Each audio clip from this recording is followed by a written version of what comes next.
أعوذ بالله السميع العليم من الشيطان الرجيم. بسم الله الرحمن الرحيم. نحمده ونصلي ونسلم على رسوله النبي الكريم.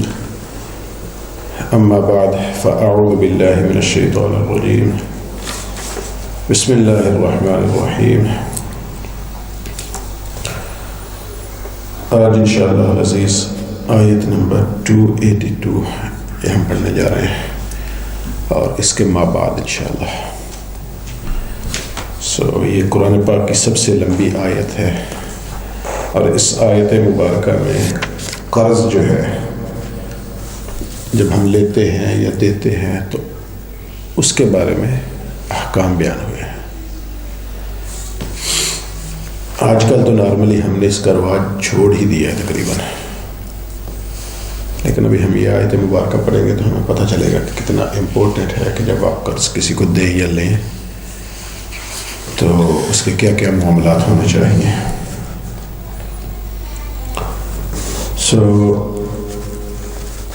یہ والی آیت جو ہے ایمان والوں سے خطاب ہے.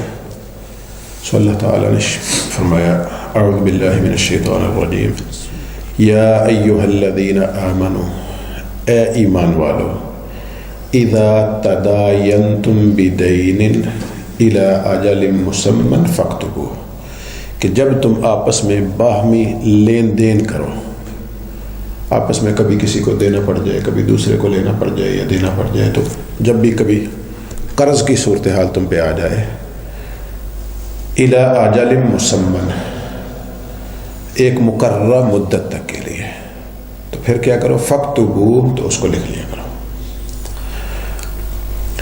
وَلْيَكْتُبْ بَيْنَكُمْ كَاتِبٌ بِالْعَدْلِ، اور تم میں سے کسی عادل کو چاہیے کہ وہ اس کو لکھ لیا کرے، یعنی جو لکھنا جانتا ہے اس کو چاہیے کہ وہ اس کو لکھے عدل کے ساتھ، ٹھیک ہے، اچھے طریقے سے اس کو لکھ دے.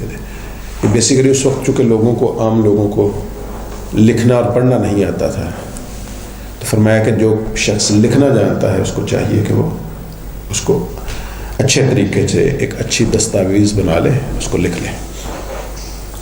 وَلَا يَأْبَ كَاتِبٌ أَن يَكْتُبَ كَمَا عَلَّمَهُ اللَّهُ فَلْيَكْتُبْ، اور اب جو لکھنے والا ہے، جو جاننے والا ہے لکھائی کو، اس کو فرمایا جا رہا ہے کہ اس کو چاہیے کہ وہ انکار نہ کرے. وَلَا يَأْبَ، اور وہ انکار نہ کرے، کاتب جو کاتب ہے یعنی جو لکھنا جانتا ہے اس کو چاہیے وہ انکار نہ کرے. ان یکتب، کہ وہ لکھ دے ان لوگوں کے لیے. اگر کوئی بندہ آپ کے پاس آیا کہ آپ مجھے ہیلپ کریں، لکھ دے، تو اس کو چاہیے کہ وہ لکھ دے. کیوں؟ کما علمہ اللہ، کیونکہ اس کو اللہ تعالیٰ نے سکھا دیا ہے نا لکھنا پڑھنا، تو فلیکتب، اس کو چاہیے کہ وہ لکھ دے.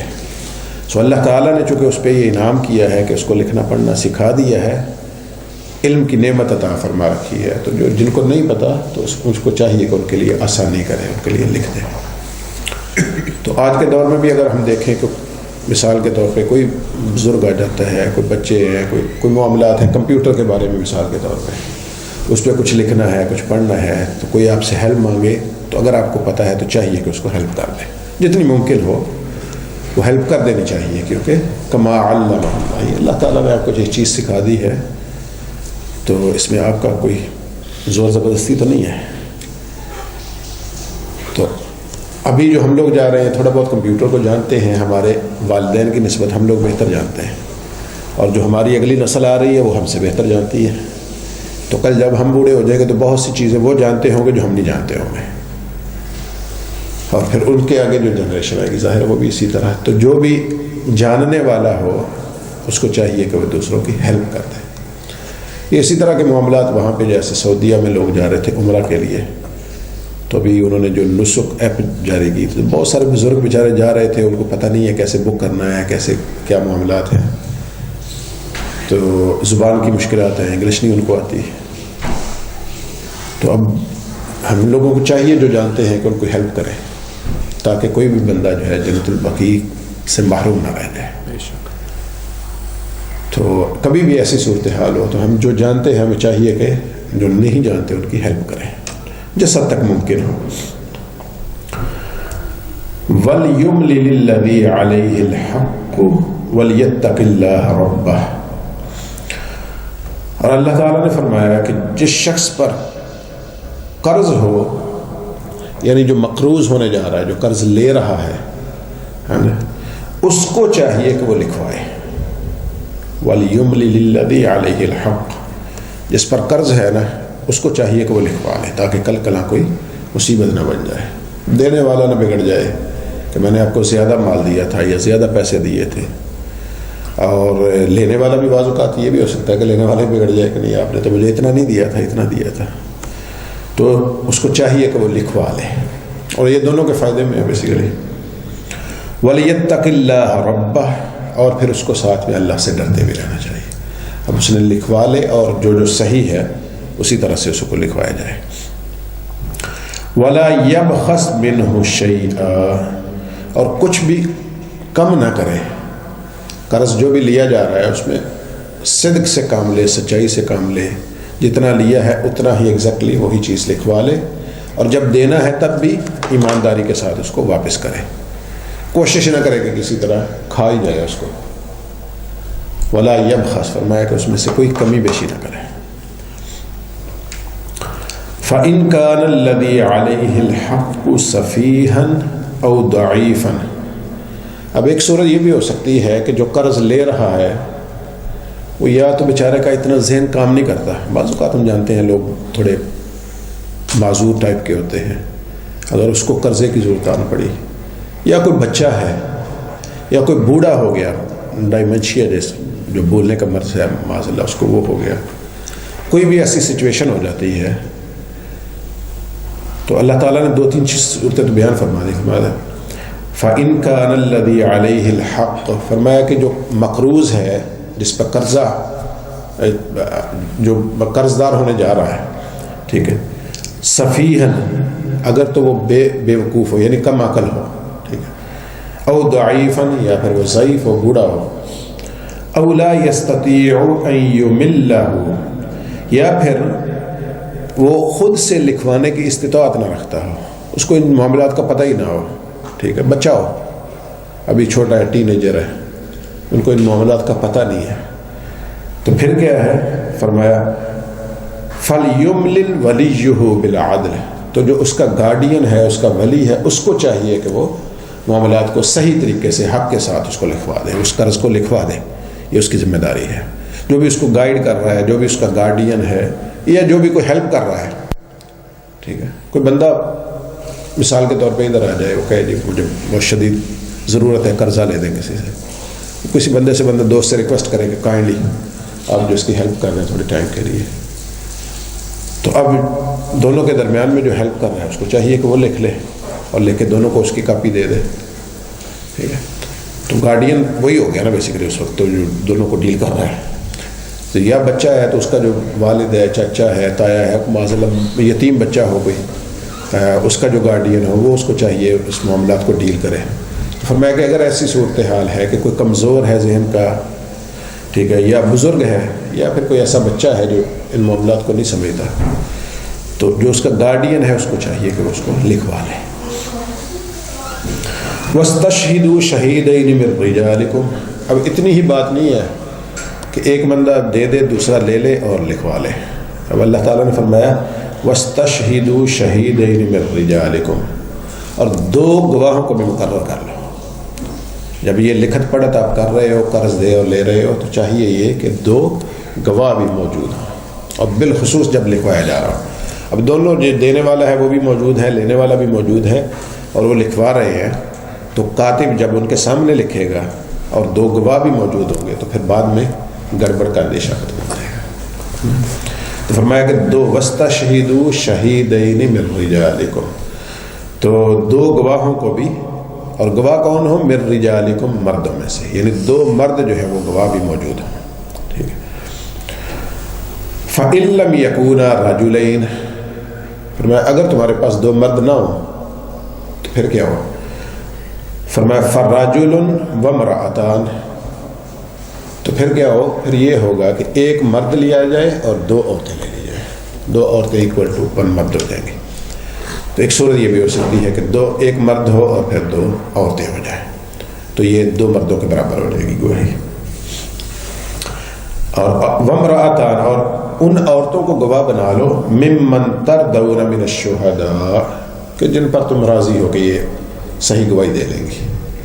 اور دو عورتوں کو گواہ کیوں بنایا جائے؟ ان تضل احداہما کہ ان کیس اگر ان میں سے کوئی ایک عورت بھول جائے فتذکر احداہما الاخری تو دوسری اس کو پھر یاد دلا دے. ایسا ہو سکتا ہے کہ ایک عورت بھول جائے اس معاملے کو، یا اونچ نیچ ہو جائے، کمی بیشی ہو جائے، اماؤنٹ بھول جائے، دینے لینے کی تاریخ بھول جائے، کچھ بھی ہو سکتا ہے، تو پھر دوسری عورت اس کو یاد دلا سکے. وَلَا يَأْبَ الشُّهَدَاءُ إِذَا مَا دُعُوا، اور میں جب کبھی بھی، اب یہ ہے کہ لکھت پڑھت ہو گئی، قرض دے لیا لے لیا، اور درمیان میں اگر کوئی اونچ نیچ ہو گئی دینے والے میں اور لینے والے میں، تو گواہوں کی ضرورت پڑ گئی، تو فرمایا وَلَا يَأْبَ الشُّهَدَاءُ إِذَا مَا دُعُوا. اب جب گواہوں کو بلایا جائے تو انہیں چاہیے کہ وہ انکار نہ کریں، وہ آ جائیں، کیونکہ ان کی موجودگی میں سارا معاملہ طے ہوا ہے. تو اب ایسا نہیں ہے جیسا ہمارے سسٹم میں ہوتا ہے بعض اوقات کہ ایک گواہ نہیں آیا جی تاریخ دے دیں کبھی، جو کورٹس میں ہوتا ہے نارملی، اس کا وکیل نہیں آیا جی ایک اور تاریخ دے دیں، تو وہ تاریخیں اتنی چلتی رہتی ہیں کہ نسلیں ختم ہو جاتی ہیں، تاریخیں ختم نہیں ہوتی، ہے نا. تو ایسا نہیں ہونا چاہیے. اگر آپ کسی بھی چیز کے گواہ ہیں اور آپ اس میں مینشن ہیں تو پھر آپ کو چاہیے کہ گواہی کو حق کے ساتھ جو بھی آپ کو پتہ ہے، آپ کے علم میں ہے، اس کو بیان کیا جائے. وَلَا تَسْأَمُوا أَن تَكْتُبُوهُ صَغِيرًا أَوْ كَبِيرًا إِلَىٰ أَجَلِهِ. اور اللہ تعالیٰ نے فرمایا وَلَا تَسْأَمُوا، اب سستی نہ کرو، تساہل نہ کرو، یہ نہ کرو ٹھیک ہے جی لکھ لیں گے بس، ٹھیک ہے ہمیں یاد ہی ہے، کوئی مسئلہ نہیں ہے، آپس کا ہی معاملہ ہے، یہ گھر کی بات ہی ہے نا، جو نارملی ہم کرتے ہیں. وَلَا تَسْأَمُوا، سستی نہ کرو، تساہل نہ برتو اس میں. أَن تَكْتُبُوهُ، کہ تم اس کو لکھ لو، یعنی قرض کو لکھنے میں کسی قسم کی سستی سے کام نہ لو. اور قرض کون سا ہو؟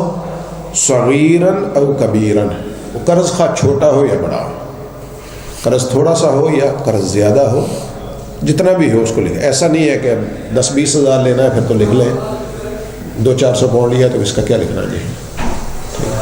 تو فرمایا چھوٹا ہو یا بڑا ہو قرض، بہتر یہ ہے کہ اس کو لکھ لو اور اس کے لکھنے میں کسی قسم کی سستی نہ کرو. ذَلِكُمْ أَقْسَطُ عِنْدَ اللَّهِ، فرمایا کہ یہ اللہ تعالیٰ کے ہاں بہت ہی عادلانہ سسٹم ہے. یہ نظام جو ہے نا لکھت پڑھت والا، یہ اللہ تعالیٰ کے ہاں منصفانہ عادلانہ ہے. وَأَقْوَمُ لِلشَّهَادَةِ، اور گواہی دینے کے لیے یہ بہت آسان اور بہتر طریقہ ہے. اگر لکھا ہوا ہوگا، گواہ بھی موجود ہوں گے، سارے معاملات پراپرلی ہوئے ہوں گے، تو کل کلا اگر کوئی اونچ نیچ ہوتی ہے، خدا نخواستہ دینے والا مکر جائے، ٹھیک ہے، تو جو لینے والا ہے وہ اس کو کورٹ میں لے جا سکتا ہے نا، اس کے پاس ایک لکھی ہوئی دستاویز ہے اور اس کے پاس 2 گواہ موجود ہیں.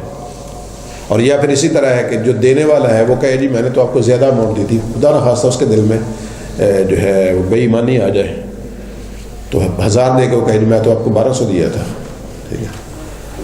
تو وہ جو لکھا ہوا ہوگا، گواہ موجود ہوں گے، تو پھر آپ کورٹ میں جا کے اس کو سارٹ آؤٹ کر سکتے ہیں.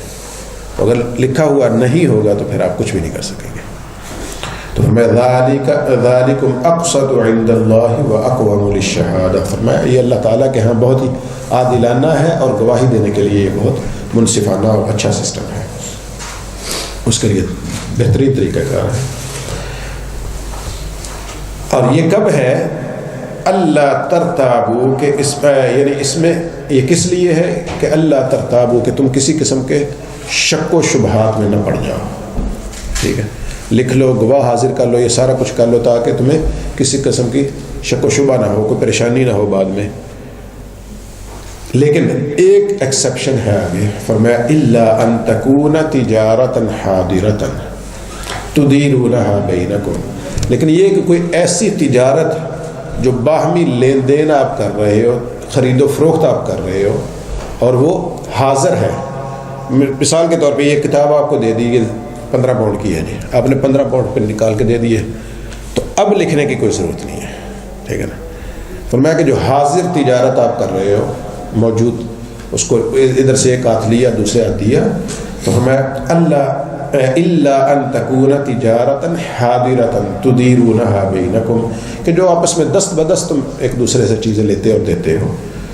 فلیس علیکم جناح الا تکتبوها، فرمایا اس میں تمہارے لیے کوئی حرج نہیں ہے کہ تم اس کو نہ لکھو، کوئی پرابلم نہیں ہے، کوئی گناہ نہیں ہے تمہارے اوپر.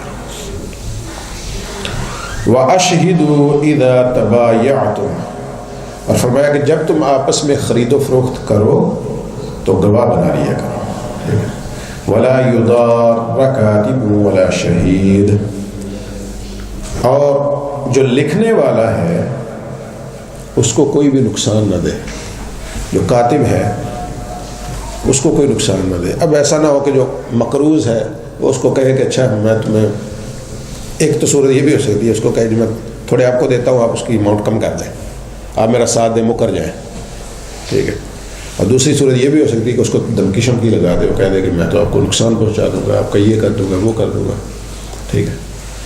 تو اس کو نقصان کا وہ نہ ڈر یا خوف نہ دے، یا اس کو کسی قسم کا نقصان نہ پہنچائے. اور اسی طرح جو لینے والا ہے وہ بھی کر سکتا ہے، وہ اس کو اپنے ساتھ میں لا لے کہ میں کلیم کر دیتا ہوں کہ 1000 دیا تھا 1500 لے لیتا ہوں، اس کو کہتا ہوں اور آپ میرے ساتھ مل جاؤ، تو جو اوپر والا 500 250 آپ رکھ لو، 250 میں رکھ لیتا ہوں، ہے نا. تو کسی قسم کا نہ تو آپ اس کو لالچ دے سکتے ہیں، نہ اس کو کسی قسم کا نقصان پہنچا سکتے ہیں. تو فرمایا ولا یضار کاتب ولا شہید، اور صرف کاتب ہی نہیں بلکہ جو شہید جو گواہ ہے اس کے لیے بھی، کہ گواہوں کو بھی اور جو کتابت کرنے والا ہے ان سب کو کسی قسم کا نہ نقصان پہنچایا جائے گا اور نہ ہی ان کو کسی قسم کا کوئی ایسا لالچ وغیرہ دیا جائے گا، اس سے بھی بچا جائے. وَإِن تَفْعَلُوا فَإِنَّهُ فُسُوقٌ بِكُمْ، اب اللہ تعالیٰ نے فرمایا اگر تم ایسا کرو، یعنی اس کو نقصان پہنچا دو گواہوں میں سے کسی کو یا کاتب کو. وَإِن تَفْعَلُوا، اگر تم ایسا کرو، فَإِنَّهُ فُسُوقٌ بِكُمْ، فرمایا بے شک یہ تمہارا گناہ ہے، یہ تم پر گناہ ہوگا، تم زیادتی کر رہے ہو، اپنی حد سے لمٹ سے کراس کر رہے ہو، اللہ تعالیٰ نے جو حکم دیا ہے اس کی خلاف ورزی کر رہے ہو، تو اس کا گناہ پھر تمہارے ذمہ پر ہوگا. واتقوا اللہ، اور فرمایا کہ اللہ سے ڈرتے رہو. وَيُعَلِّمُكُمُ اللَّهُ، اور یہ سب چیزیں اللہ تمہیں سکھاتا ہے. اب دیکھیے ہم نے یہ والی آیت مبارکہ بھی پڑھی، وَاللَّهُ بِكُلِّ شَيْءٍ عَلِيمٌ، اور فرمایا کہ اللہ تعالیٰ ہر چیز کو خوب جاننے والا ہے، ہر چیز کا خوب علم ہے اس کے پاس. اب یہ والی آیت مبارکہ ہم نے پڑھی، یہ اللہ تعالیٰ نے ہمیں سکھایا ہے. آپ دیکھیں کہ ایک ایک چیز کھول کے بیان کر دی ہے کہ قرض لینا کیسے ہے، دینا کیسے ہے، گواہ بنا لیں، اس کو لکھ کے رکھ لیں، جو لکھنے والے ہیں جو گواہ ہیں اس کو کسی قسم کا نقصان نہ پہنچایا جائے. اگر گواہ مرد نہیں مل رہے تو عورتوں کو شامل کر لیں. تو سارا اللہ تعالیٰ نے ہر چیز کھول کھول کے بیان فرما دی. فرمایا وَيُعَلِّمُكُمُ اللَّهُ، اللہ تعالیٰ تمہیں سکھاتا ہے یہ چیزیں ہیں. اور اس سے پہلے ہم نے سود کے بارے میں پڑھا، وہاں پہ بھی اللہ تعالیٰ نے ہر چیز ہمیں کھول کے بیان کر دی تھی کہ سود نہ لیا جائے، اس کا یہ نقصان ہے، اس کا وہ نقصان ہے. اور اس سے پہلے ہم نے پڑھا تھا کہ جو اللہ تعالیٰ کی راہ میں خرچ کرتے ہیں ان کے بارے میں ہم نے پڑھا تھا کہ اس کی مثالیں اللہ تعالیٰ نے بیان فرمائی تھی کہ کیسے کیسے جو اللہ کے راہ میں دیتا ہے اس کو 700 گنا، اور پھر فرمایا کہ واللہ یضاعف لمن یشاء، جس کے لیے چاہتا ہے جتنا چاہتا ہے بڑھا دیتا ہے. تو اب اللہ تعالیٰ نے فرمایا یعلمکم اللہ، اللہ تعالیٰ تمہیں یہ سب سکھاتا ہے. واللہ بکل شیء علیم، اور اللہ تعالیٰ ہر چیز کو خوب جاننے والا ہے. اب یہ تو معاملات ہو گئے، کافی حد تک ہمیں سمجھ آ گئی کہ جب بھی دینا لینا ہے تو ہم نے لکھ لینا ہے، گواہ بھی حاضر کر لینے ہیں. اب ایک صورت یہ بھی ہو سکتی ہے تو ہم کہیں سفر پہ جا رہے ہیں تو وہاں پہ ہمارے پاس لکھنے والا کوئی نہیں ہے یا ہمارے پاس گواہ نہیں ہے، تو کوئی ایسی سچویشن بن سکتی ہے. تو اللہ تعالیٰ نے اس کے لیے فرمایا وَإِن كُنتُمْ عَلَى سَفَرٍ، اب اگر تم حالت سفر میں ہو اور تمہیں کوئی لین دین کا مسئلہ آ جائے، قرضہ لینا ہے یا دینا ہے، کوئی ایسی صورتحال بن جاتی ہے، تو پھر وَإِن كُنتُمْ عَلَى سَفَرٍ، اور تم حالت سفر میں ہو، وَلَمْ تَجِدُوا كَاتِبًا، اور فرمایا کہ تمہیں لکھنے والا نہیں مل رہا، فَرِهَانٌ مَقْبُوضَةٌ، تو پھر کیا ہے کہ تم کوئی چیز رہن کے طور پہ دے دو، آپ کوئی چیز رہن رکھ دو اپنی. مثال کے طور پہ ہم سفر پہ جا رہے ہیں، قرض کی ضرورت پڑ گئی، تو میرے پاس کوئی جیب میں فون ہے تو میں فون پکڑا دوں کہ یہ میرا آپ کے پاس رہن ہے، ٹھیک ہے، میرا فون آپ کے پاس امانت ہے، جب میں آپ کو قرض دوں گا تو واپس لے لوں گا۔ اور یہی ہو سکتا ہے کہ جب ہم اپنے کسی مقام پہ پہنچ جائیں گے، وہاں پہ ہمیں لکھنے والا مل جائے گا، تو وہاں پہ جا کے میں آپ کو لکھت پڑھت کروا لوں گا، ٹھیک ہے، دستاویز ہم تیار کر لیں گے، اور پھر جو ہے ہم اپنی جو رہن رکھی ہوئی چیز ہے وہ واپس کر لیں گے۔ میں کہ اگر سفر کی حالت میں ہو اور کاتب آپ کے پاس موجود نہیں ہے جو دستاویز آپ کے لیے تیار کر دے، تو فرحان مقبودہ، تو کوئی چیز رہن رکھ کے آپ اپنے معاملے کو طے کر لو۔ فَإِنْ آمِنَ بَعْضُكُمْ بَعْضًا، اور پھر اگر تم کو ایک دوسرے پر اعتبار ہو، فَلْيُؤَدِّ الَّذِي اؤْتُمِنَ أَمَانَتَهُ، اور پھر جس کو امانت دی گئی ہے، اگر تم ایک رہن رکھ دی ایک چیز، ٹھیک ہے، اور آپس کو ایک دوسرے پہ اعتبار قائم ہو گیا، ٹھیک ہے جی، کسی کا کوئی واسطہ نکل آتا ہے بعض اوقات کہ میں فلاں کے آپ کو کال کروا دیتا ہوں، فلاں کے ذریعے معاملہ کروا دیتا ہوں، یا پھر آپس میں گپ شپ ہوئی، آپس میں ایک دوسرے کے آئی ڈی چیک کر لی، کوئی معاملات ہوئے، تو بندے کو کسی حد تک اعتبار آ گیا کہ بندہ جرمن ہے، میرے ساتھ فراڈ نہیں کرے گا، ٹھیک ہے۔ تو فرمایا کہ اگر تمہارا آپس میں فَإِنْ آمِنَ بَعْضُكُمْ بَعْضًا، تمہارا آپس میں ایک دوسرے پر امن قائم ہو گیا، یعنی ایک دوسرے پر ایمان ہو گیا، ایک دوسرے کے پہ اعتبار قائم ہو گیا، فَلْيُؤَدِّ الَّذِي اؤْتُمِنَ أَمَانَتَهُ، تو پھر جس کے پاس امانت تھی وہ چاہے تو اس کو لوٹا دے، واپس کر دے، جو رہن رکھا تھا اس کو چاہیے کہ وہ اس کو لوٹا دے۔ وَلْيَتَّقِ اللَّهَ رَبَّهُ،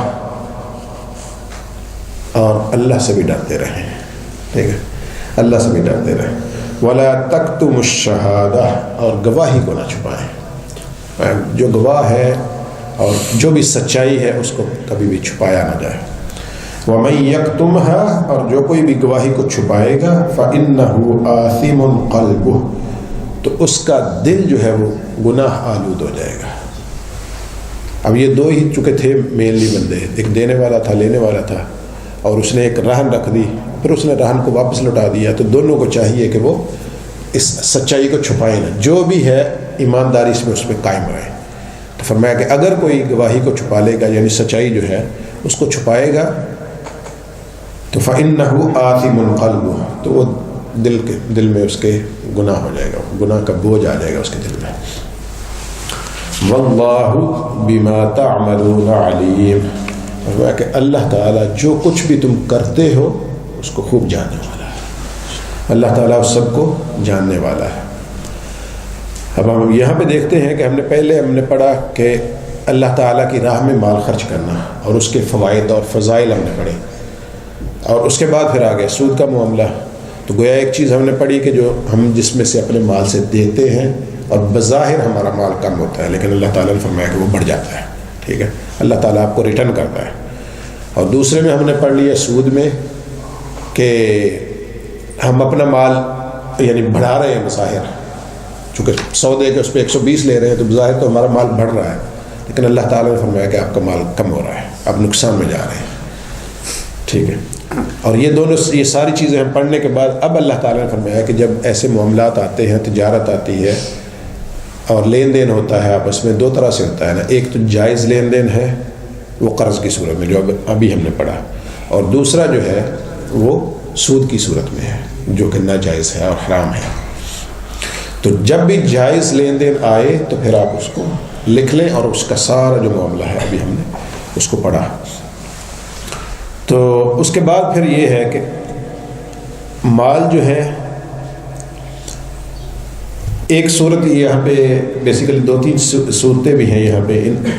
اللہ تعالیٰ نے فرمایا کہ اسلام کے نزدیک، یعنی یہاں پہ جو مسئلہ بیان ہو رہا ہے، فرمایا اسلام کے نزدیک مال و دولت جو ہے از خود یہ کوئی بری چیز نہیں ہے، ٹھیک ہے، اس کا آنا یا جانا یہ برا ہے، لیکن اب تجارت کے ذریعے مال آ رہا ہے تو وہ حلال اور جائز ہے، سود کے ذریعے آ رہا ہے وہ حرام ہے۔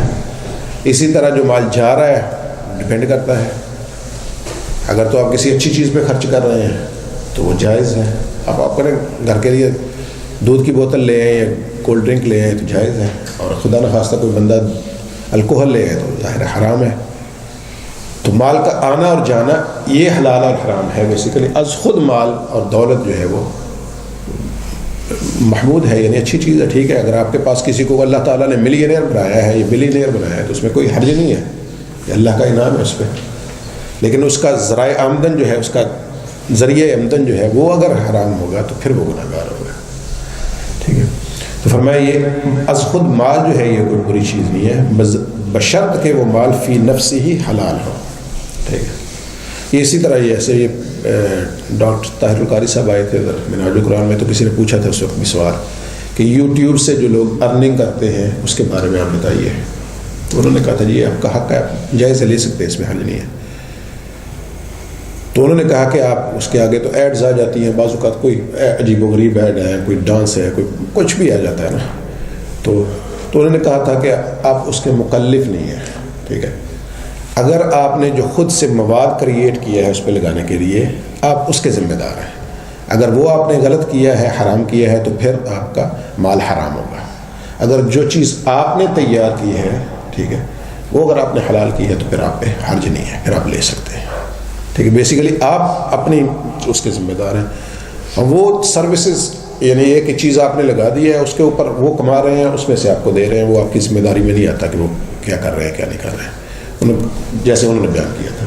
سو از خود آپ جو اپنے ذمہ دار ہیں، جو آپ اپنا مال کمانے کے لیے جو چیز استعمال کر رہے ہیں، ٹھیک ہے، وہ ہے کہ آپ کون سا کنٹینٹ کریٹ کر رہے ہیں. سو اس پہ آپ کا چکے آئے گا تو آپ اپنے اس کے ذمہ دار ہوں گے. سو وہ اگر حرام ہوگا تو پھر وہ نہ آپ کے ذمہ آ جائے گا. تو فرمایا کہ اسلام کے نزدیک جو ہے مال از خود برا نہیں ہے، لیکن اس کا ذریعہ جو ہے وہ برا ہو سکتا ہے. آگے تشریف نیچے اس میں کریں. آ جائیں بسم اللہ ادھر آ.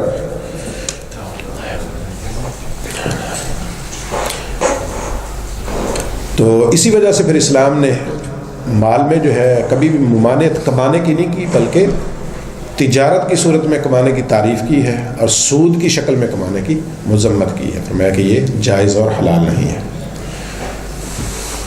اب جو چیز ہم لیتے اور دیتے ہیں، پھر اس میں مختلف اقسام ہیں.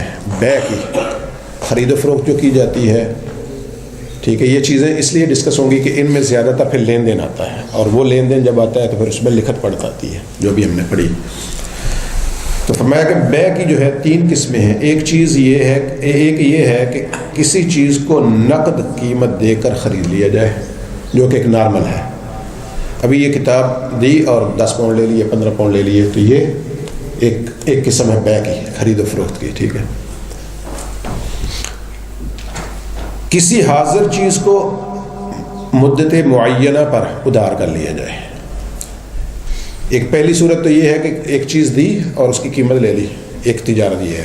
دوسری یہ ہے کہ یہ کتاب دے دی، آپ نے کہا جی میں کل پرسوں ہفتے بعد مہینے بعد آ کے اس کی قیمت ادا کر دوں گا. دوسری صورت یہ ہے کہ آپ نے ایک چیز دے دی اور اس کے عوض ایک معین مدت تک کے لیے ادھار کر لیا. ٹھیک ہے. یہ دونوں قسمیں جائز ہیں، ان دونوں میں کوئی حرج نہیں ہے. تیسری قسم یہ ہے کہ کسی ادھار چیز کو، یا کہہ لیں کہ کسی ادھار یا غائب چیز کو کسی غائب چیز پر اور بغیر معین مدت کے لیے کر لیا جائے. مثال کے طور پہ میں کہہ دوں جی میرے گھر میں جو ہے ایک کتاب پڑی ہوئی ہے، ٹھیک ہے، وہ میں آپ کو دیتا ہوں، اور آپ کہہ دیں جی مجھے جب پیسے ہوئے میں دے دوں گا، ہے نا. ایک چیز جو آپ نے دیکھی نہیں ہے بالکل، وہ خرید رہے ہیں. اب خدا جانے وہ چیز بہتر حالت میں، اس کتاب کی کنڈیشن کیا ہے، نئی ہے، خراب ہے، بہت پرانی ہے، پھٹی پرانی ہے، کیا ہے اس کا مسئلہ. مثال کوئی بھی چیز ایسی ہو سکتی ہے. آپ کہتے ہیں جی کیمرہ پڑا ہوا ہے، یہ مائک پڑا ہوا ہے، جی آپ نے دیکھا ہی نہیں ہے، خرید لیا، اور دینے والے نے بھی کہا ٹھیک ہے جی جب میرے پاس ہوں گے پیسے پھر میں بھی تبھی دوں گا. تو ایک غائب چیز کو ایک غیر معین مدت کے لیے، ایک غائب ٹائم کے لیے آپ نے قرض پہ لے لیا. تو میں کہ یہ والی بیع جو ہے یہ جائز نہیں ہے. مدت معین ہو جانی چاہیے اور چیز جو ہے وہ کم از کم اس کا پتہ ہو، یا اگر بالفرض چیز کا پتہ نہیں ہے، آپ کو اعتبار ہے، تو کم از کم جو قرض ہے یا اس کی جو پیمنٹ کرنی ہے اس کی معین مدت ہو اور اس کی قیمت بھی معین ہو. ایسا بھی نہ ہو کہ جتنے پیسے آپ چاہیں دے دیں جی کوئی مسئلہ نہیں ہے، اور جب چاہیں دے دیں. ٹھیک ہے. نارملی ہم کر لیتے ہیں بعض اوقات، ٹھیک ہے جی آپ سے کون سے جو ہے لین دین ہے، آپ جب چاہیں گے دے دیں، جتنے چاہیں دے دیں. اور وہ دینے والا بیچارہ وہ بھی شرمندہ سا ہو رہا ہے کہ میں پتہ نہیں کتنے دوں، یہ بعد میں کہہ نہ دے کہ بہت کم دے دیے ہیں. یہ نارملی ہو جاتی ہے نا یہ چیزیں. تو فرمایا کہ ان چیزوں کو معین کر لیا جائے تو وہ والی بیع جائز ہوگی. یعنی یا تو آپ چیز ادھر سے ایک ہاتھ لیں دوسرے ہاتھ دے دیں، یا پھر یہ ہے کہ چیز آپ سامنے پڑی ہے لے لی اور اس کو کہہ دیا کہ ٹھیک ہے مہینے بعد اتنے پیسے میں آپ کو ادا کر دوں گا، یا پھر جتنے انہوں نے ڈیمانڈ کیے تھے اتنے. سوری.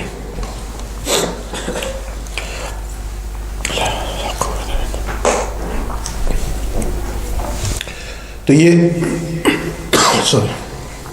خرید و فروخت کے معاملات میں جو ہے نا ان چیزوں کا خیال رکھا جائے.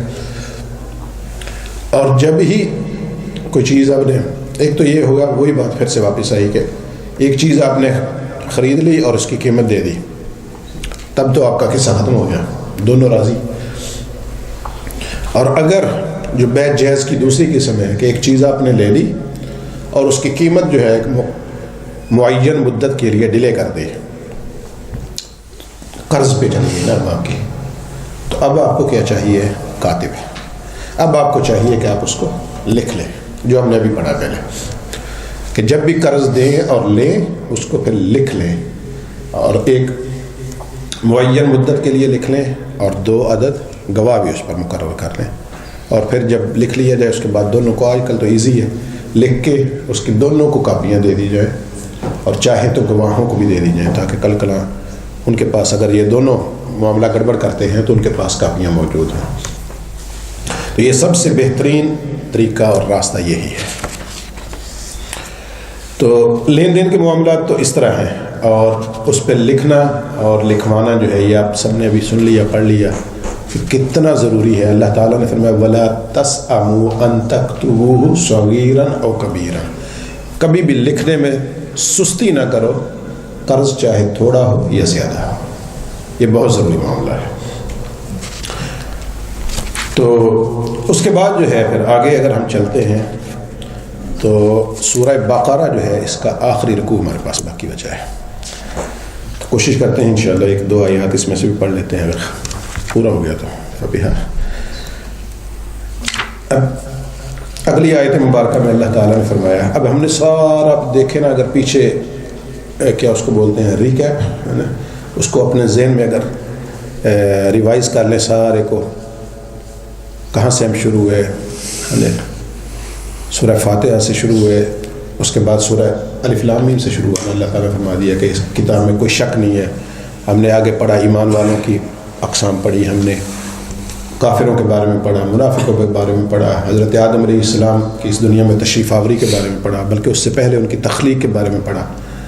بنی اسرائیل کا جو ہم نے اتنا لمبا پڑھا، اور بالخصوص یہود کے واقعات ہم نے پڑھے سارے، کیا کیا انہوں نے معاملات کیے.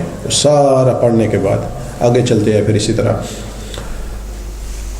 اللہ تعالیٰ نے فرمایا کہ جب کوئی مصیبت آ جائے تو اس پہ انا للہ و انا الیہ راجعون یہ پڑھا کرو. اس کے بعد پھر آگے چلتے ہیں تو یہ سارے معاملات پڑھتے پڑھاتے ہیں. انبیاء کرام کی آپس میں درجات وہ بیان ہوئے، اللہ کی راہ میں خرچ کرنے کے بارے میں بیان ہوا، سود سے بچنے کے بارے میں بیان ہوا، قرض لین دین اس کے بارے میں، اور اس سے پہلے ہم نے طلاق اور نکاح کے جو مسائل تھے وہ کتنے ڈیٹیل قرآن پاک میں آئی یہاں پہ سورہ بقرہ میں. اب یہ سارا کر کے اس کے بعد اللہ تعالیٰ نے کیا فرمایا، للہ ما فی السماوات و ما فی الارض، فرمایا زمین آسمان میں جو کچھ بھی ہے وہ اللہ تعالیٰ کے لیے ہے. اللہ تعالیٰ کے قبضہ میں ہر چیز جو ہے زمین اور آسمان کی. فرمایا یہ سارا کچھ جو ہے یہ بیان کرنے کے بعد فرمایا للہ ما فی السماوات و ما فی الارض، جو کچھ بھی زمینوں اور آسمان میں ہے وہ اللہ تعالیٰ کے لیے ہے. وَإِن تُبْدُوا مَا فِي أَنفُسِكُمْ أَوْ تُخْفُوهُ يُحَاسِبْكُمْ بِهِ اللَّهُ، فرمایا کہ جو کچھ بھی تمہارے دلوں میں ہے اگر تم اس کو چھپا لو یا ظاہر کر دو یا چھپا لو، يُحَاسِبْكُمْ بِهِ اللَّهُ، فرمایا اللہ تعالیٰ تمہارا اس پر محاسبہ فرمائے گا. کچھ بھی تم کرتے ہو زندگی میں، ہم دیکھ لیں دن کو ہمارے معاملات اور ہوتے ہیں، رات کو ہمارے معاملات اور ہوتے ہیں. لوگوں کے سامنے ہمارے معاملات الگ قسم کے ہوتے ہیں، تنہائی میں ہمارے معاملات ٹوٹلی الگ قسم کے ہوتے ہیں. کیونکہ ہم سمجھ رہے ہوتے ہیں کہ ہمیں کوئی اس وقت دیکھ نہیں رہا، اب جو ہم گناہ کر رہے ہیں ہمیں دیکھنے والا کوئی نہیں ہے. تو اللہ تعالیٰ نے فرمایا وَإِن تُبْدُوا مَا فِي أَنفُسِكُمْ، جو کچھ تمہارے دلوں میں ہے نا، چاہے اس کو چھپا کے کرو یا ظاہر کرو، یا او تخفوہ یا چھپا کے کرو، یحاسبکم بہ اللہ، اللہ تعالیٰ تمہارا اس پہ محاسبہ فرمائے گا.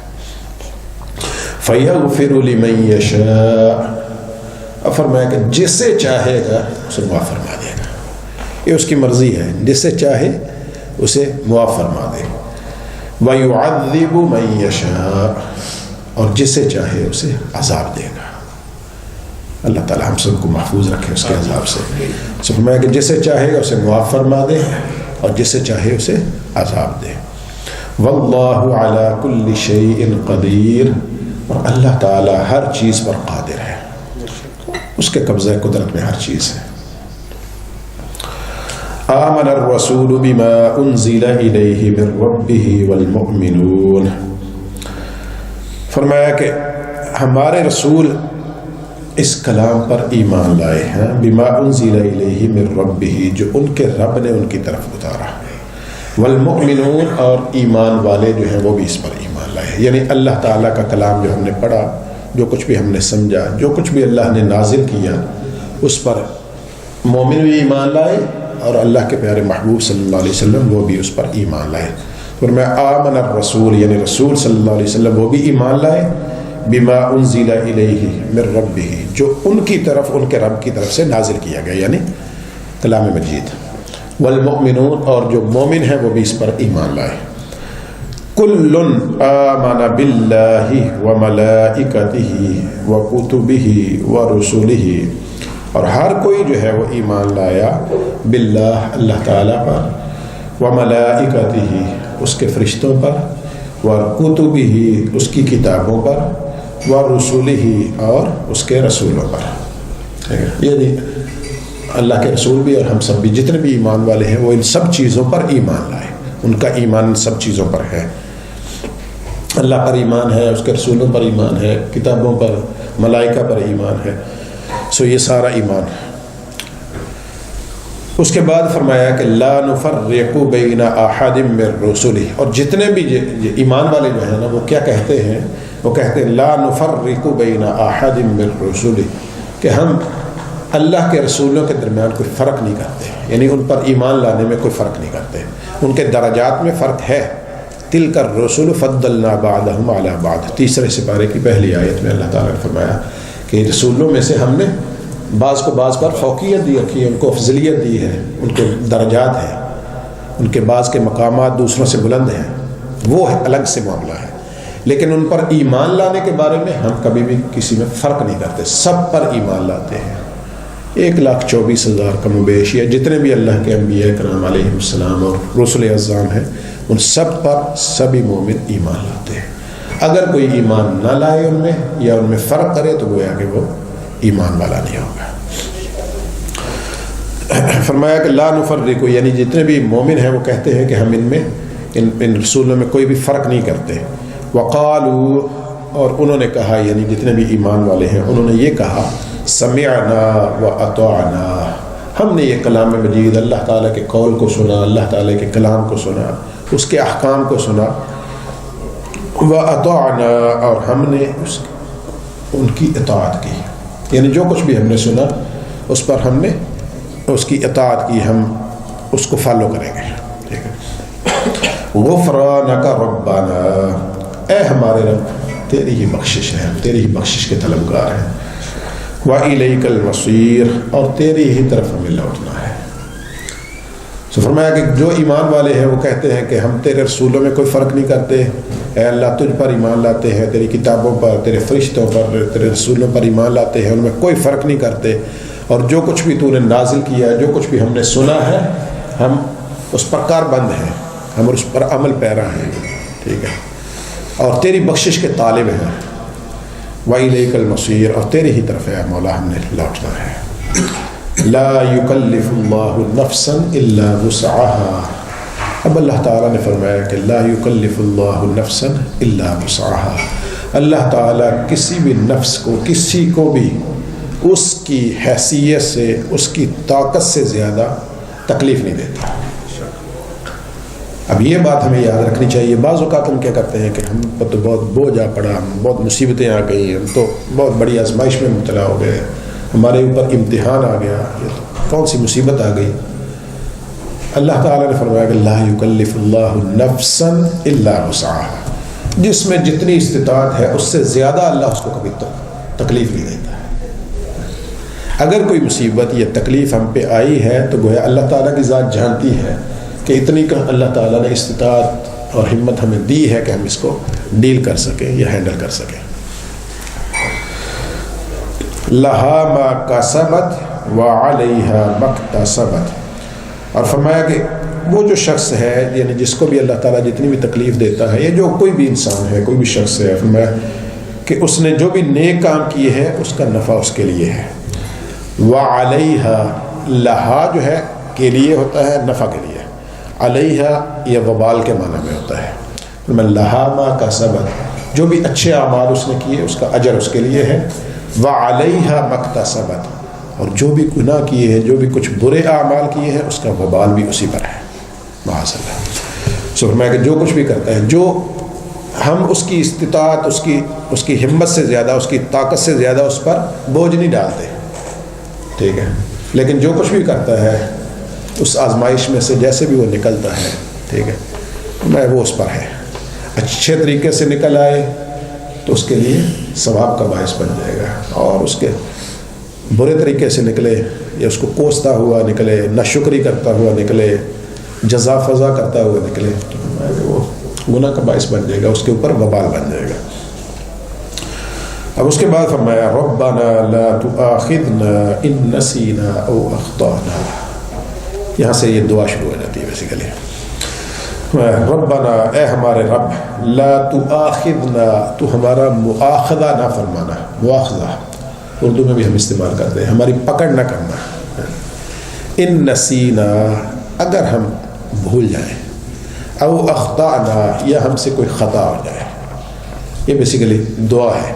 اے اللہ، اگر ہم سے کوئی بھول چوک ہو جائے، ٹھیک ہے، ہم سے خطا ہو جائے تو ہماری پکڑ نہ کرنا، ہمیں معاف فرما دیں۔ ربنا ولا تحمل علینا اسرا، اور اے ہمارے رب، ہمارے اوپر اتنا بوجھ نہ ڈال دینا، یعنی ہمارے اوپر بہت زیادہ بوجھ نہ ڈال دینا، کما حملتہ علی الذین من قبلنا، جیسا کہ تم نے ہم سے پہلے لوگوں پر بوجھ ڈال دیا تھا۔ جیسی آزمائشیں، جیسی مصیبتیں، جیسی مشکلات پہلے لوگوں پر آ چکی، اتنا بوجھ ہم پہ نہ ڈال دینا۔ کسی بھی صورت میں ہو سکتا ہے، بالکل آسان زبان میں ہم نے سمجھنا ہونا، تو ہم یہ بھی سمجھ سکتے ہیں کہ جتنا بوجھ ہمارے والدین پہ تھا، کیا ہمارے اوپر اتنا ہے؟ اتنا ہم پہ نہیں ہے۔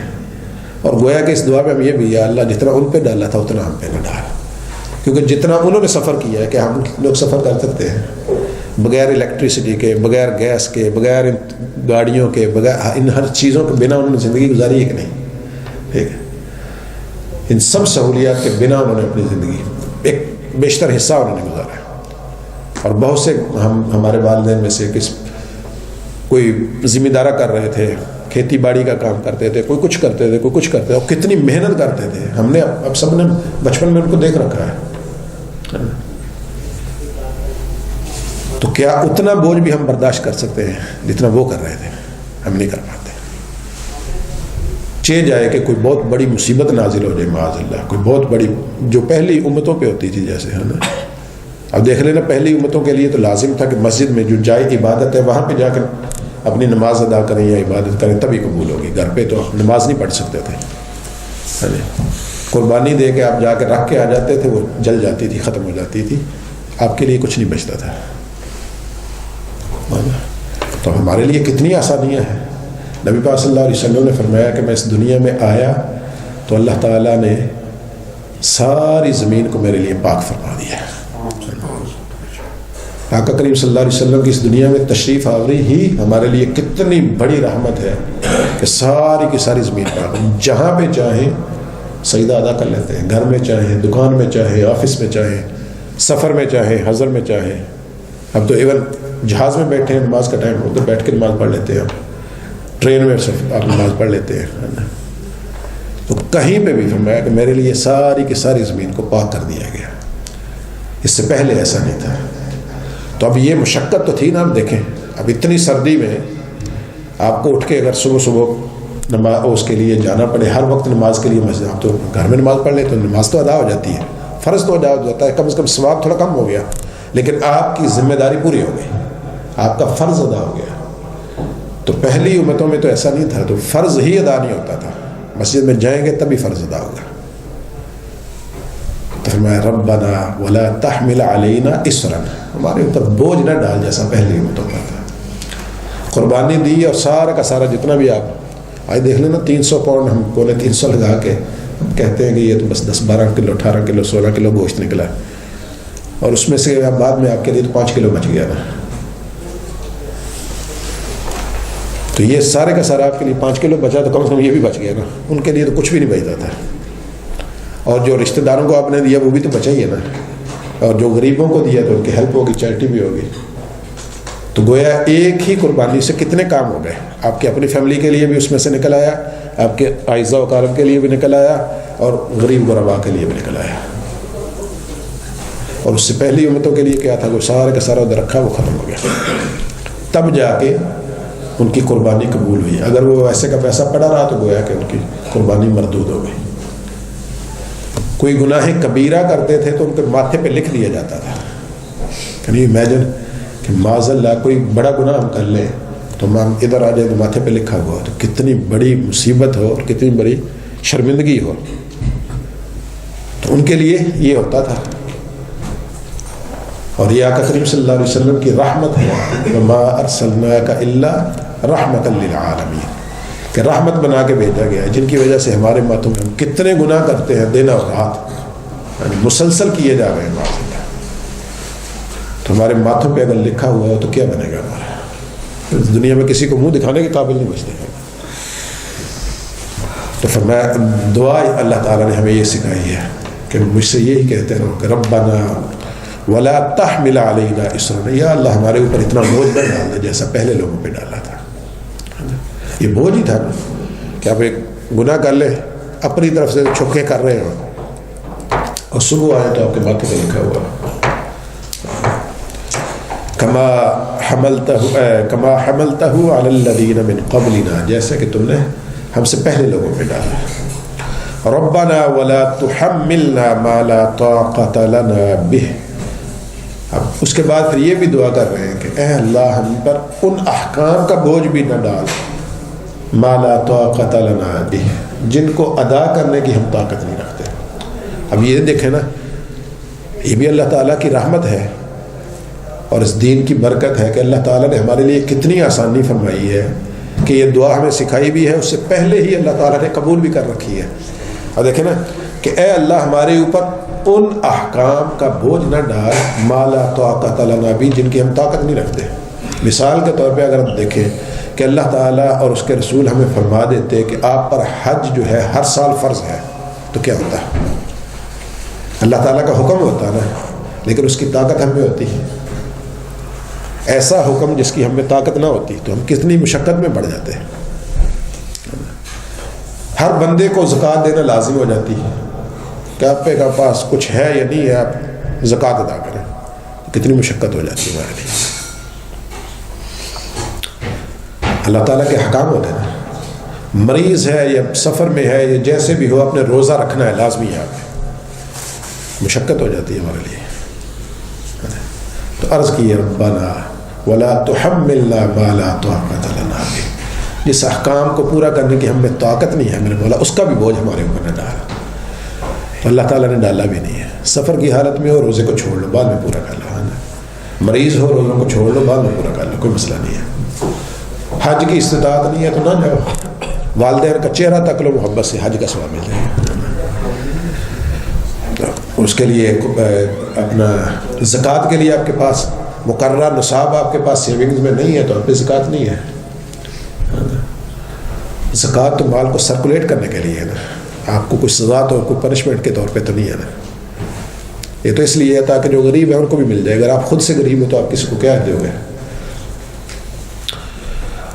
واعف عنا، اس کے بعد اللہ تعالیٰ سے عرض کیا اے اللہ ہمیں معاف فرما، واعف عنا، اے اللہ ہمیں معاف فرما، واغفر لنا، اور ہماری بخشش فرما، وارحمنا، اور ہم پر رحم فرما، انت مولانا، یا اللہ تو ہی ہمارا مولا ہے، تیرے علاوہ کس سے مانگے، تجھ سے نہ مانگے تو کس سے مانگے، تیری ہی بارگاہ ہے، یہاں سے ہم یہ سب کچھ مانگ رہے ہیں، تیری ہی بارگاہ میں ہم دعا گو ہیں کہ ہمارے اوپر بوجھ نہ ڈالو نہ احکام کا جس کی ہم میں طاقت نہیں، تیری ہی بارگاہ میں ہم اس بوجھ سے بچنے کی بھی دعا کرتے ہیں جو تو نے ہم سے پہلے لوگوں پہ ڈال دیا تھا، تیری بارگاہ سے ہم اس بارے میں بھی دعا گو ہیں کہ یا اللہ جو ہم بھول جاتے ہیں اس پہ بھی ہمارا مواخذہ نہ فرما، جہاں پہ ہم سے غلطی ہو جاتی ہے میرے مولا ہم سے اس پہ بھی مواخذہ نہ فرما، انت مولانا، یا الہ العالمین تو ہی ہمارا مولا ہے،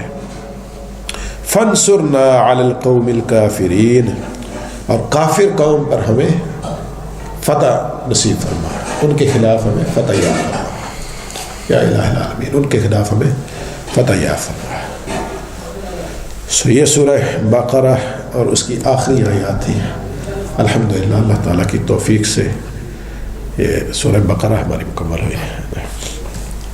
اس کی جو آخری 2 آیات ہیں ان کی بہت زیادہ فضیلت ہے، ہمیں چاہیے کہ ہم ان کو زبانی یاد کر لیں، یہ قبر کے عذاب میں تخفیف کا باعث ہے، اور اگر کوئی فوت ہو جائے تو اس کے بارے میں مستحب عمل یہ ہے کہ اس کے سرہانے کی طرف سورہ بقرہ کا جو پہلا رکوع ہے اس کو پڑھا جائے، اور آخری رکوع جو ہے اس کو قدموں کی طرف کھڑا ہو کے پڑھا جائے تو عذاب قبر سے مرنے والے کو بھی تخفیف ملتی ہے۔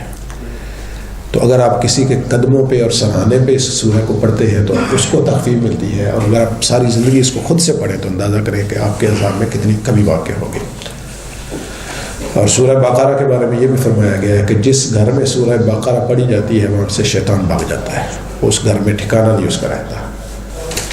تو کوشش کریں کہ ڈیلی، اگر ڈیلی نہیں ہے تو کم از کم ہفتے میں تو ایک بار بندہ سورہ بقرہ پوری جو ہے اس کی تلاوت کر لی جائے گھر میں۔ اور اگر پڑھنا نہیں آتا کسی کو، خدا نخواستہ قرآن پاک کی طرف، الحمدللہ ہم سب کو آتی ہے، اگر کوئی ایسے لوگ ہوتے ہیں جن کو بعض اوقات قرآن پاک کی تلاوت نہیں آتی، پڑھنا نہیں آتا، تو کم از کم یہ تو کر سکتے ہیں نا کہ قرآن پاک کو موبائل فون پہ، ٹیپ میں، کمپیوٹر میں آن کر کے گھر میں سن لیا جائے، تو اس کی سماعت تو کی جا سکتی ہے، تو ایزی کام ہے، تو یہ کر لیا جائے تو اس کی بہت ساری برکتیں ہیں، گھر جو ہے بہت ساری مصیبتوں سے آپ کے گھر محفوظ ہو جاتے ہیں۔ سورہ بقرہ اس کی برکت سے گھر جو ہے وہ جلنے سے بچ جاتے ہیں، گھر چوری سے بچ جاتے ہیں، ہر قسم کی مصیبتوں سے، آفات سے بچے رہتے ہیں۔ اس کی بہت زیادہ فضائل ہیں سورہ بقرہ کے، تو کوشش کریں کہ اس کو لازمی طور پہ، اور خاص طور پہ جو آخری 2 آیات ہیں اپنے ابھی سماعت کی ہے، دیکھیں دعا ہی دعا ہے اس میں، ہے نا۔ اللہ تعالیٰ کی بارگاہ میں بار بار ہم کہتے رہیں گے آمن الرسول بما انزل الیہ من ربہ والمؤمنون کل آمن باللہ وملائکتہ وکتبہ ورسلہ۔ ڈیلی اگر ہم ان آیات کو تلاوت کریں تو ہم اپنی تجدید ایمان ڈیلی کرتے رہیں گے، یا اللہ ہم تجھ پر ایمان رکھتے ہیں، تیری کتابوں پر ایمان رکھتے ہیں، تیرے رسولوں پر ایمان رکھتے ہیں، تیرے ملائکہ پر، تو ڈیلی ہم اللہ تعالیٰ کی بارگاہ میں، اور امیجن کریے کہ ہم جب اس دنیا سے رخصت ہوں گے تو گویا وہ دن ہم اللہ کی بارگاہ میں اپنے ایمان کا اقرار کر کے جا رہے ہوں گے۔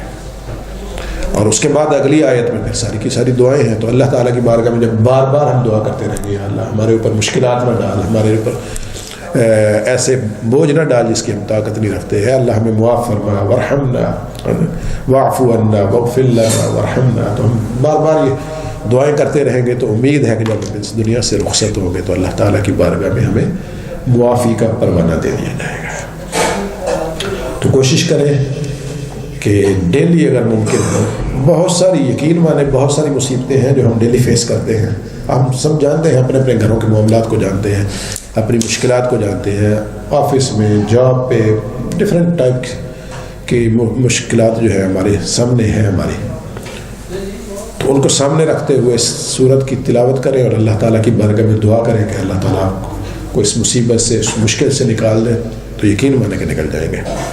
ہاں اگر اس شرط پہ کریں گے یا اللہ آج ہی مجھے نکال دے، تو یہ یاد رکھیں کہ ہم اللہ کے بندے ہیں، ہاں جی، اس کا حکم ہمارے اوپر نافذ ہوتا ہے، ہمارا حکم اس پر نافذ نہیں ہوتا۔ ہماری طبیعتیں ایسی بن گئی ہیں کہ ہم چاہتے ہیں کہ یا اللہ ہم پڑھ تو لیتے ہیں لیکن اس شرط پہ کہ تو آج ہی ہمارا کام کر دے. وہ ہمارا رب ہے, ہم اس کے بندے ہیں, ہم اس کو آرڈر نہیں دے سکتے, ہم اس کی بارگاہ میں التجا کر سکتے ہیں. ٹھیک ہے, اور بار بار کرتے رہیں گے تو انشاءاللہ آج نہیں تو کل کام آپ کا ہو جائے گا, کیونکہ قرآن پاک کی جو برکت ہے اس سے آپ محروم نہیں رہیں گے. ٹھیک ہے, تو کوشش کریں انشاءاللہ اگر ڈیلی ہو جائے تو بسم اللہ, تو مزہ ہی مزہ ہے. نہ ہو تو ہفتے میں کم از کم ایک دفعہ تو سورہ بقرہ کی تلاوت ہو جائے گھر میں. تو ایک دفعہ آپ شروع کر لیں گے تو ظاہر ہے انشاءاللہ آہستہ آہستہ عادت ہو جائے گی, تو پھر ایزی بھی ہوتا جاتا ہے. اب کوئی بھی صورت ہے, موسٹلی لوگ سورہ یاسین کی تلاوت کرتے ہیں, تو جو کرتے رہتے ہیں آپ کو پتہ ہے کہ وہ کتنی ایزی ہو جاتی ہے آپ کے لیے, تو بعد میں آپ کا ٹائم بھی شارٹ ہونا شروع ہو جاتا ہے, اس میں آپ تھوڑا ایزیلی اور آسانی سے اور سپیڈ کے ساتھ پڑھ لیتے ہیں. اور جو سورہ کہف کی ہر جمعے کو تلاوت کرتے ہیں ان کو پتہ ہے کہ ان کے لیے وہ آسان ہو جاتی ہے. سورہ ملک کی جو سونے سے پہلے مسلسل تلاوت کرتے ہیں ان کو پتہ ہے کہ وہ ان کے لیے, تو جب مسلسل پڑھتے رہتے ہیں. ہم میں سے ہر بندہ جو ہے سورہ اخلاص کی تلاوت کرتا ہے نا نماز میں, تو کتنی ایسے وہ نکلتی ہے جیسے الضالین آمین ہوتا ہے, تو فی الفور خود بخود جاری ہو جاتی ہے زبان پہ, چونکہ اتنی زیادہ ہم تلاوت کرتے ہیں نا. تو اگر ہم باقی صورتوں کو بھی کرنا شروع کر لیں تو وہ بھی آسان ہو جاتی ہے. تو اللہ تعالیٰ سے دعا ہے کہ اللہ تعالیٰ ہمیں اپنے مومن بندوں میں شامل فرمائے جن کا ذکر یہاں پہ ہوا, جو ایمان والے ہیں اور جو اللہ تعالیٰ کی بارگاہ میں مقبول ہیں, جن کا پہلی 5 آیتوں میں ذکر ہوا تھا, ان بندوں میں شامل فرمائے جن کے بارے میں یہ بشارت دے دی گئی تھی اولئک علی ھدی من ربہم واولئک ھم المفلحون, کہ وہی فلاح والے ہیں, وہی اپنے رب کی طرف سے ہدایت پر ہیں.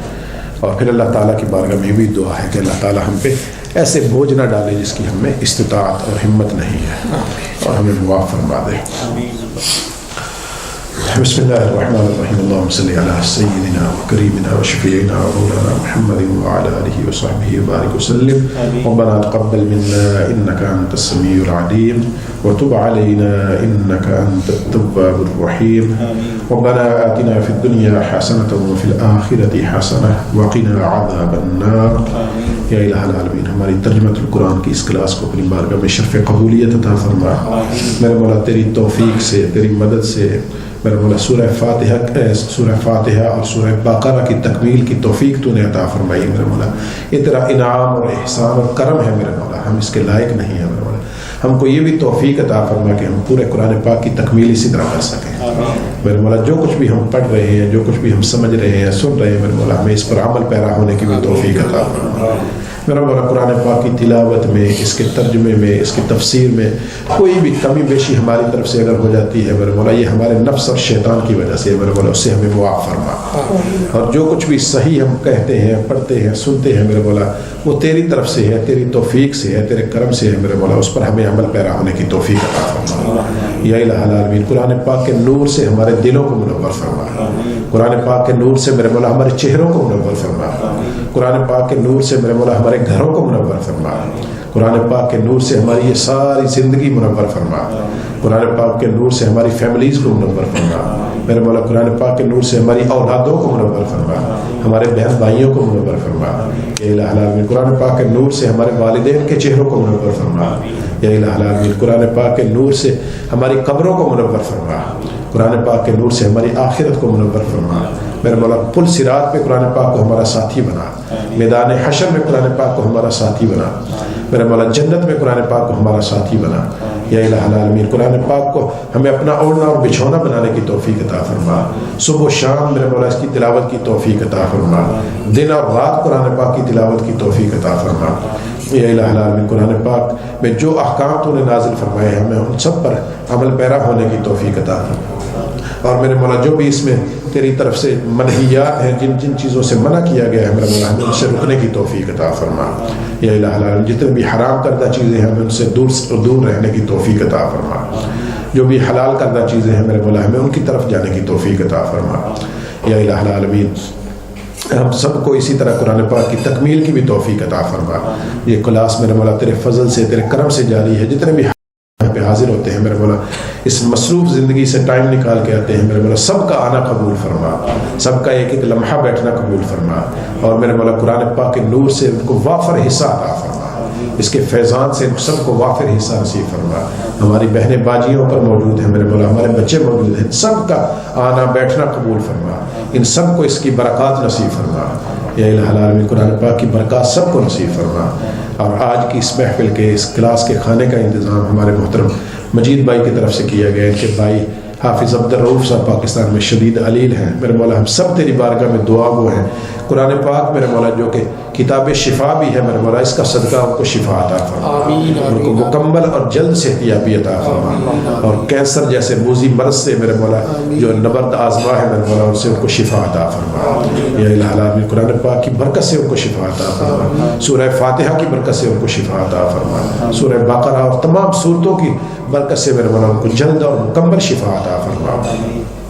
میرے مولا جتنے بھی حاضرین ہیں, جتنے بھی حاضرات ہیں, سب کے اعزاء و کرام میں سے, والدین میں سے جو بھی بیمار ہیں, سب کو صحت و سلامتی عطا فرما, سب کو شفا عطا فرما. اور ہم سب کے والدین میں سے, اعزاء و کرام میں سے میرے مولا جو بھی اس دنیا سے جا چکے ہیں, سب کی بخش و مغفرت فرما, سب کے درجات کو بلندیاں عطا فرما. میرے مولا سب کی قبروں کو جنت الفردوس کے باغ بنا. آقا کریم صلی اللہ علیہ وسلم کی ساری امت مرحومہ کی بخش و مغفرت فرما. میرے مولا کریم آقا صلی اللہ علیہ وسلم کی ساری امت کی بخش و مغفرت فرما. میرے مولا ہم سب کی بھی بخش و مغفرت فرما, ہمیں بھی اپنے میرے مولا مغفور اور مرحوم بندوں میں شمار فرما. یا الہ العالمین ہماری اس دنیا کو بھی ہمارے لیے بہتر بنا, ہماری آخرت کو بھی ہمارے لیے بہتر بنا, اور مرنے سے پہلے ہم سب کو کلمہ شہادت نصیب فرما, اور اسی پر ہمارا خاتمہ فرما. ربنا اغفر لنا ولإخواننا الذين سبقونا بالإيمان ولا تجعل في قلوبنا غلا للذين آمنوا ربنا إنك رؤوف رحيم. وصلى الله تعالى على خير خلقه ونور عرشه محمد وعلى آله وصحبه أجمعين. Next Thursday